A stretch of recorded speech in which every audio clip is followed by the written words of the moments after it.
Good morning and welcome everyone that has already joined us. We probably have a heap of other people that will race in now that we are at that 9 o'clock mark. Welcome to our monthly Ninja Skill Booster. This month is all about meetings. So we're in a meeting. I'm going to try and show you some good meeting etiquette as we get through. I started on time. I will finish on time. I will ensure that I'm engaging everyone in the room as much as possible. It's a bit hard with a webinar with lots of people, but we need to make an effort if we are chairing meetings to do that kind of thing. Firstly, I would like to say welcome to everyone in the room and to acknowledge the lands on which I come from today, the Darkinjung People's Lands here on the Central Coast, New South Wales, and welcome to everybody from all of the other lands that we come to and gather today. And I would like to pay my respects to elders past, present and emerging, and welcome any First Nations people that we might have in the room with us today. So thank you so much for joining. If this is your very first Ninja Skill Booster, we do these sessions every month, very short, quick fire, 30 minutes, to give you, as we say, free smart tips in 30 minutes. Here are my details. If you want to take a screen grab, feel free to grab my details there. We love talking about this stuff, so please keep in touch. If we can help in any way, we love to do that. That's part of who we are and what we do. So yes, please keep in touch with me or Matt, or any of our other ninjas that you know of already if you've been to one of our sessions. For those that haven't, just so that you know, Think Productive, we've been around now for about 15 years globally. And our mission is to help everyone love Mondays. I know that sounds crazy, but we believe it's true. When you harness the power of the ninja, as it were, we can really find new ways, better ways, easier ways to get a sense of balance in our day, to help us with our productivity, our well-being, whatever it is that we need. This can be done if we harness those skills around us, the tools that we have to help us move forward into the day more easily. By the end of this session today, I want to have shared with you some insights, some ideas and tools to help reduce how much time you spend in meetings. For many people that we talk to every day, we know that often we're in back-to-back meetings. We're spending a lot of our time collaborating, and it leaves very little time for the doing work, for the productive work. So we want to make sure that every meeting we're in is really valuable time. And I want to make sure that we're thinking today, we're not going to get into lots of detail, but there are some really key tips I'm going to give you that help us think about how do I make all of the meetings that I am in really ridiculously productive? Yeah. So we're going to employ a few of our key ninjas today to help us in this quest for better meetings. If you would like more details after the session, please get in touch with us. We run whole sessions where we help teams to fix their meetings culture, and we create what we call a meetings manifesto. And there is also lots more info in this wonderful book, which was Graham's third book, I think, with Hayley Watts, which is all about how to fix meetings. So there's lots of the stuff I share with you from today is in the book as well. So that's a really great one to find. Now, I can see lots of you have been participating already in the chat box. Thank you for saying good morning. It's lovely to have you here. I would love to just start with, again, a little bit of activity. We love these things to be very action focused and get you to do some work in the session. I'd love to know in the chat box, what is the problem with meetings for you at the moment? Either a phrase or a word, or grandstanding, Jeannie. That's a good one. Means overtime. Okay, talk fast, too many, irrelevant, more talking than thinking or doing. Yes. Could have been an email. Wonderful. No agendas, unfocused. Minute taking can be a problem. Yes. Often no resolution or action items. Yeah. What are we going to do as a result of this meeting? Yes. Length of meetings, lack of structure. Oh, all of these are great. Yeah. Loss of direction, off track, unfocused, repetitive. All of these things that we see when we're thinking about meetings culture, it's really important to just take a pause, and this is your 30 minutes today, to take that pause and really evaluate how the meetings operate in our organization, in our team. Are we good at them? Are we good at some aspects? Or are there things that we could really improve upon? And that's what we're going to do this morning. So thank you so much. Yeah, that's a really big one, Lara. Key people aren't in attendance. They might have accepted the invitation and they don't show. What's the point of everyone sitting in a room? I remember loads of meetings like that in my corporate history. Yeah, and we just feel like we're completely spinning the wheels. Well, firstly, I want to say you are not alone. We see this as such a common issue, and even more so since COVID. The number of meetings, especially when we're working maybe in a more hybrid environment, or for some of us in a totally remote environment, meetings have become a way of just getting connection, as well as obviously trying to get movement on key projects, key activities or tasks. And often we're so busy attending the meetings that we don't stop to think about them. So as I mentioned, this is your opportunity. Let's have a think about, are these meetings really valuable? I would say everyone's doing it. Everybody out there is doing the same as you. If you are finding that you feel overwhelmed by the number of meetings that you have. And we know that with whichever role you are in, the higher up you go in an organization, probably the more time you're spending in meetings. And that really takes away from the time and the energy that we have to do the deep thinking work. Now, I say everybody's doing it, but there is one really notable exception that I wanted to mention to you. I don't know if you've heard about Shopify. This was back in 2023, in January of 2023. They had noticed at Shopify that they had a massive meetings culture, especially since COVID. And what they saw was that so many people were just feeling burnt out, overwhelmed, really lost their sense of well-being as a result of so many meetings. So there's some really interesting stats that they've shared quite publicly. You can have a look at these particular articles that really show what happened as a result of what they did. So firstly, what did they do? Okay, they launched a little bot into their system. They sent out a memo saying, we are going to take away all meetings. Everyone kind of hold on to the desk, get a bit freaked out by that. But what they did was really brilliant. So they said, we're going to delete all the meetings. This little bot is going to go into everyone's calendars and purge all recurring meetings that have 3 or more people in them. Okay.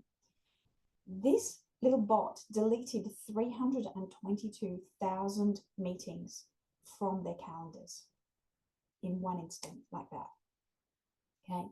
It got rid of all those meetings, and that was equivalent, the number of hours that it freed straight away was equivalent to adding 150 new employees. How startling is that? It's a big organization, but this was startling. They were very clear though.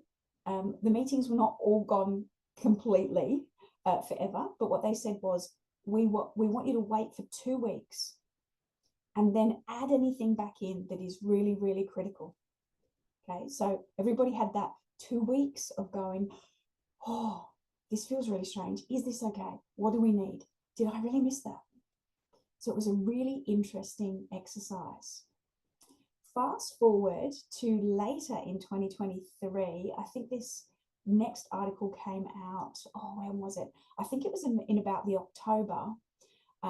It was a really great check-in point to say, what happened? What happened as a result of this?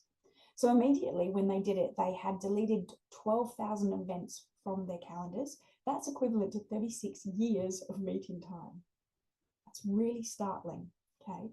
And what they did was they saw really strong changes in the way their culture evolved, how people felt, and their sense of well-being. It really impacted on their productivity. Straight away, that time in meetings was down by 1/3 on average for the whole of 2023. And the little bot was called a Chaos Monkey. It is on track to save them, or it was on track in 2023 to save them the whole 322,000 hours. The other big advantage was they were on track to deliver 25% more projects because of it. They also had some really interesting things that they implemented at the same time. They continued to do things, what they called a Wednesday free meeting day. So Wednesdays was kind of their bridge day where they had no meetings, and that stayed in as part of their policy. And 85% of their employees complied with that. So it freed up space. It made space for the important work, and it got rid of a lot of meetings that were just unnecessary. So I want to pause on that. That's really significant. Imagine if we could delete just a few meetings even. This was really powerful, really strongly kind of like advocated from the very top of the organization, and it happened to everybody. So everyone was in the same boat. But what could we do, even if we take a more gentle approach? How can we make a difference? So I'm setting the scene here for you to have a bit of a think about this as we go into the session. Now, if you need any more evidence, this was from a study done a few years ago now. The numbers might be a little undercooked, but think about this. 2 hours of meetings per week with just 4 employees costs approximately $32,000 to $50,000 per year. Calculate that based on your organization, the number of people having meetings, the number of meetings with 4 or more employees. You can see the numbers really escalate. So it's a really important one to think about the cost associated with meetings if it's not enough to think about the brain drain that's going on. I also want to mention virtual meetings. Obviously, we do a lot of virtual meetings now. We use Teams, we use Google Meets, we use all of these things to help us have connection with others and to create that meeting space if we're not all in the same geographic location. And this is a great quote from Mick Mara. The advantage of virtual meetings is that the ability to hold them almost anywhere. It's great when we need that flexibility. But the disadvantage of virtual meetings is the ability to hold them almost anywhere. We tend to just chuck in a meeting rather than thinking through, is this the right approach? If we are not in the same location all of the time, is a virtual meeting as good as? How do we use these different technologies? How do we ensure that we're still creating the right meetings culture and environment to get great work done? So do think about this. All of the tips and tools I'm going to share with you today apply to physical face-to-face meetings as well as the online environment. So we need to think about all of these places that we might be holding meetings as well and the impacts that they have. And remember, we've shown this one a couple of times. This is great research on decision fatigue. When we don't take regular breaks, when we are in the back-to-back meetings, when we are just constantly on the go, we don't make great decisions. Yeah, this one is about judicial parole board judges taking breaks during the day.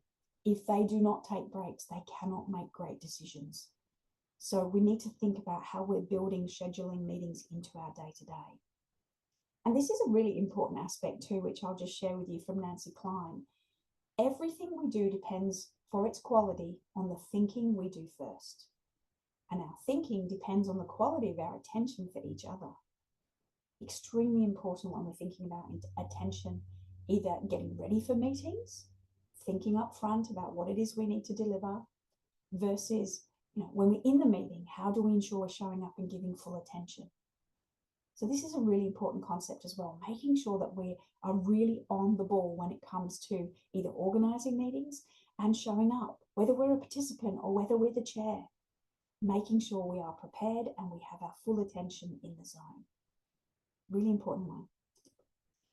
Okay, here are my top 3 tips for you, and they are based on some of our key ninjas. These 3 tips are the things that I want you to focus in on today in order to kind of just review, assess how is our meetings culture right now and how are we showing up for each other when we're in those meetings. Our first ninja, for those that know it, is our ruthlessness ninja. This guy is all about saying no, protecting our attention, ensuring that we are being really clear on, is this valuable? Is this going to give us the result that we need? It gives us pause to go, hold on a minute, should we be doing this? Now, quite a few of you mentioned meetings that are unfocused, random off topic, no agenda, that kind of stuff. Now, this may seem brutal. I'm going to give you some really strong kind of guidelines today, and you can figure out whether it works for you, whether you need to have a slightly softer approach. And of course, we are all about kind and kindfulness, as most of you know. But if there is no agenda, can you say, there's no agenda, I'm sorry, but I can't attend? Sounds really weird, but if there is no agenda, how do I know that the meetings I'm going to are actually valuable? What is my role in the meeting? What am I going to share? Are we going to be able to create action if we have no agenda? If we have no way of knowing if my contribution is going to be valuable, then why would we go? Why would we take time out of our precious time in our day to go to a meeting where I don't know what it's about. So this is something that we can instill if we ask people respectfully, please can you make sure there's an agenda for the meeting? And you can personally do this. You can model this behavior. Yeah. Every meeting you send out, clear purpose statement. This is why we're meeting. And here is the agenda. These things, if we start to implement them, you'll see that they create huge change. They help us to show up to the meeting and go, okay, we know exactly what we're here for. We've got everybody in the room we need. We know that these are the things we're going to focus on today. And if we go off track, hold on a minute, can we park that one because we need to be back on focus on these things? These are the things that we need a decision on today. These are the reasons that we're meeting. So think really carefully about this. I'm going to get you to do a little exercise in a second, thinking about what's in my diary, maybe for this week. If you evaluated every meeting in your diary for this week, how many of them would have no agenda, no purpose statement? You might have a vague idea of why you're going, but it may not be really clear.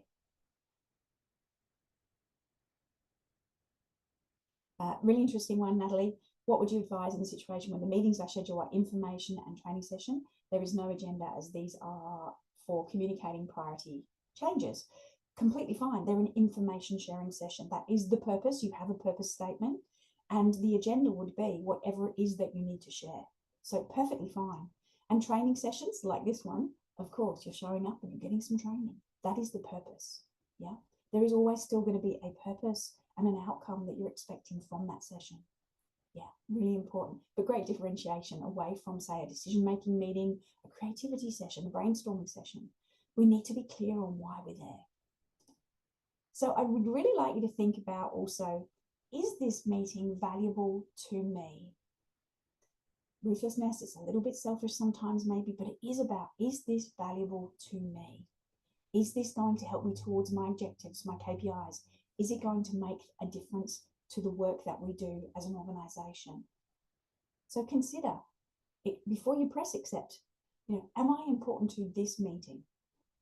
Can I delegate it? Is there actually somebody in my team that would be better to be in that seat because they're the person that actually knows the stuff rather than me going to the meeting, taking information, going and sharing it, and then they have to come back and provide that? Can I attend just part of the meeting? Can I just show up for the bit that's important for me to contribute to? I don't need to be there for the whole. You can see that when we get really granular about this, when we start to really drill down into what is the role that I'm playing in the meeting, we can start to really filter out those things that are not important. And remember that deleting is not cheating. If you delete a meeting, if you say, sorry, but that one's not important to me, that's not going to be me adding any value, then I'll just show up for the bit that's important. Think about this. This is our little stealth and camouflage ninja doing a bit of a sneak in here, but we might be able to just dial in for the part that is important for us, or we might have to make up a little excuse and say, something urgent's come up. I'm really sorry I can't attend the full meeting. Would it be okay if I just attend this bit? Yeah. Or if you need an excuse, this is great, Project Magenta. I'm so sorry. I'm working on a confidential project right now. Project Magenta. They don't need to know what it is. It might be just an hour for you to do a key project that you have to get delivered today. Yeah. But it gives you a reason to say, I'm stepping away from this. It's not a priority for me today. I'm just going to check the chat box for you guys. Situation. Oh no, that's all good. We did that one. Lovely. So here's a little challenge for you. I'm going to give you, now we are going to run out of time if I don't keep going too long. I'm going to give you 1 minute. Okay. 1 minute. This is a 1 minute challenge. Have a quick look. If you're not going to get too distracted, have a think, even if you can see your diary right in front of you now, if you've got it on a page in front of you, even better because you're not going to get lost in your emails. Are there meetings in your diary that you could delete right now? And please pop it in the chat box. If you find one that you could cancel, decline, you could uninvite people. Maybe you've invited too many people to a meeting that you've organized, or you could shorten it. What could you do to make those meetings more efficient? Oh, Lara, that's a really good point. Most of my meetings have agendas, but the time allocated is way too long to cover the content. Really common. there is actually like a scientific law principle that says we will fill the time we have available to us because we've put that aside. So if you put an hour aside for a meeting, you're going to fill it. Yeah, try making your meetings shorter. Cut them down. We're going to talk about that one in a bit as well. Just declined one that you had later today. Awesome, Chris. Well done. Shorten the attendance. Fabulous. Reduce the frequency of the meeting. Yeah, weekly is not necessary. Fantastic, Haley. Beautiful. Provide a detailed agenda. Daniel, thank you so much. Good to see you. Tracy, found one for Thursday where I'm traveling. Didn't think about selecting decline to let the facilitator. You wouldn't be there. Just realized that you're not respecting the facilitator. Absolutely brilliant insight. Well done. Fantastic. Claire's saying have 2 meetings. It could be shorter and one that I need to define purpose and agenda for. Do that today. Brilliant. Excellent. That's really ruthless. Great behavior. Ensuring that you're being ruthless with yourself too, if you need to do things to help others get connected and make sure they're doing it well. And Christy, I like when meetings go shorter than assigned. Absolutely. Give people time back. We always love to do that. Okay, I'm conscious. I don't want to run out of time and I'm not going to go over to keep you here. Preparedness.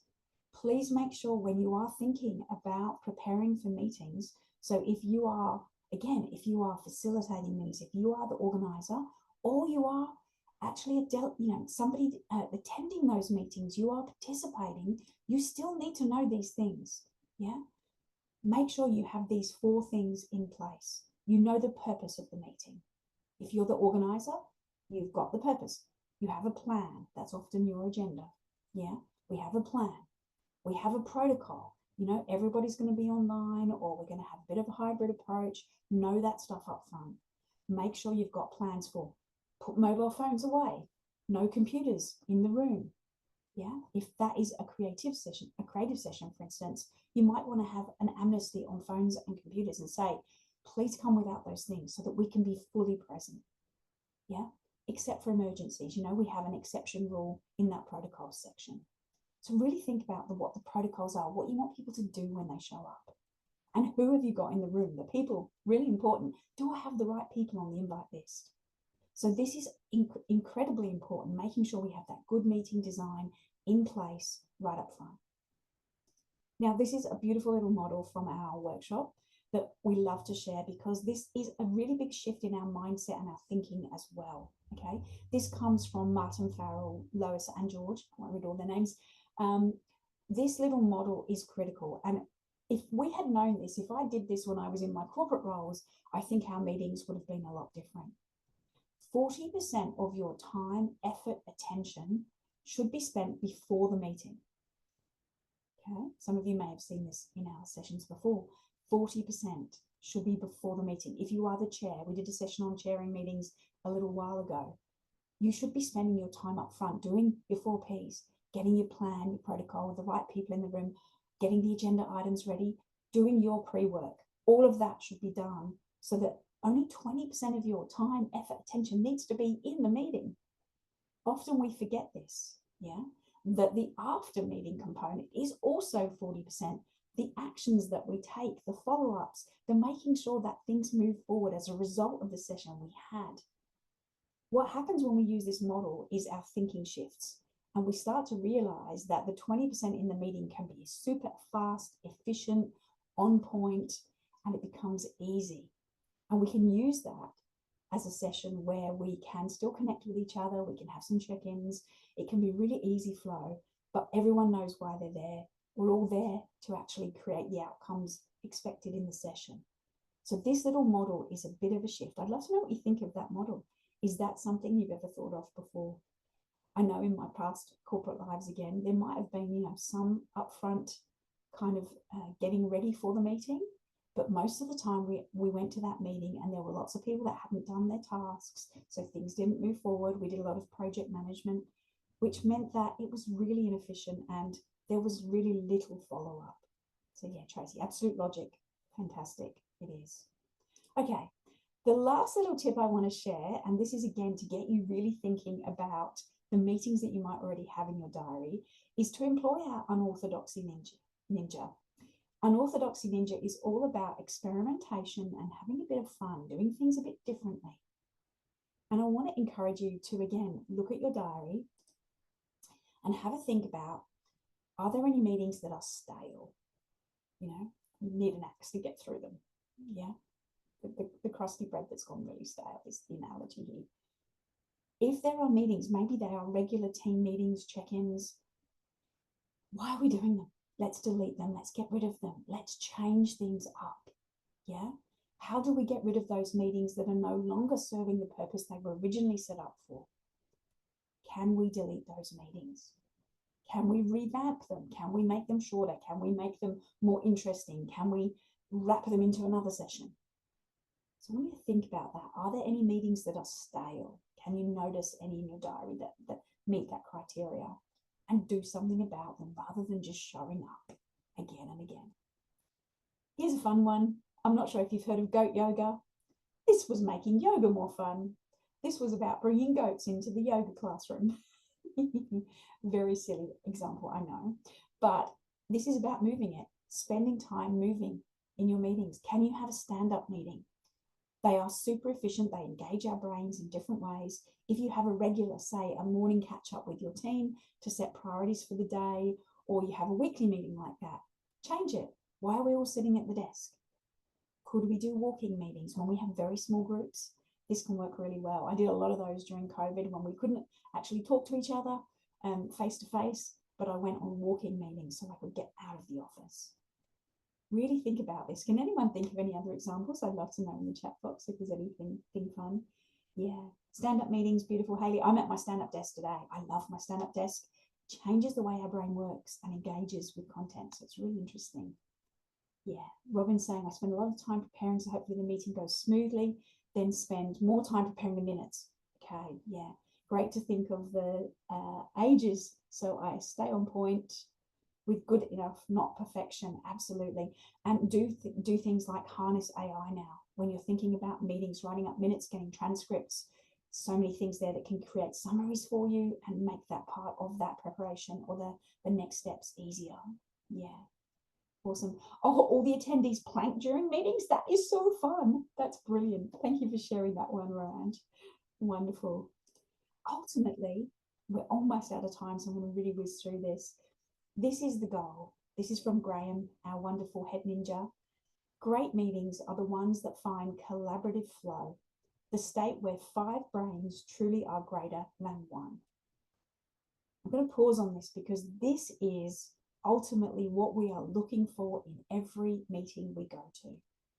If you can't answer this positively and say, absolutely, when the 5 of us get together, or 3 or 4 of us get together, we make great things happen. If that's the purpose, that's the outcome of the meeting, we nail it every time. Yeah, if we can't say that, then we need to do something differently. So really think about this one. It's great to grab that quote too. And I want to mention again, virtual meetings. Really think about, are virtual meetings working in the same way that our old face-to-face meetings used to do? Are we finding it harder to create outcomes?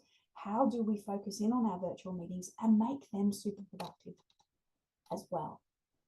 What can we do to improve the way our virtual meetings work?